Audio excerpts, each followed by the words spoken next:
کابل کې په یو ښوونځي مرکز کې چاودنه له امله 19 کسان وژل شوي دي. سلام، ستړي مشئ، وخت مو بخیر. دا ټول معلومات را سره په همدې ویډیو کې وګورئ او سباوون میډیا چینل هم سبسکرایب کړئ.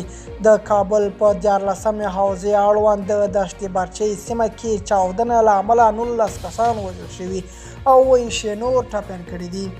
د طالبانو کورنیو چارو وزارت ویان عبدالنعاف ټکور ازادۍ راډیو ته ویلي دي چې دغه چاودنه د کاج په نوم په یو ښوونځي مرکز کې رامنځته شوي. نوموړي ویلي دي چې نن د کابل ښار د 14مې حوزې اړوند د کاج په نوم یو کورس کې د چاودنه رامنځته شوي چې له امله په تاسف سره زموږ 19 هم بې ګناه زده کوونکي په شهادت رسېدلي دي او همدارنګه 20 نور زخمیان دي. د عاملین زموږ د ځواکونو تر تعقیب لاندې دي، نو زر دې ونیول شي. دوستانو، دغه زموږ د نن ورځې چمتو کلی خبر. تر بیا ښه وخت.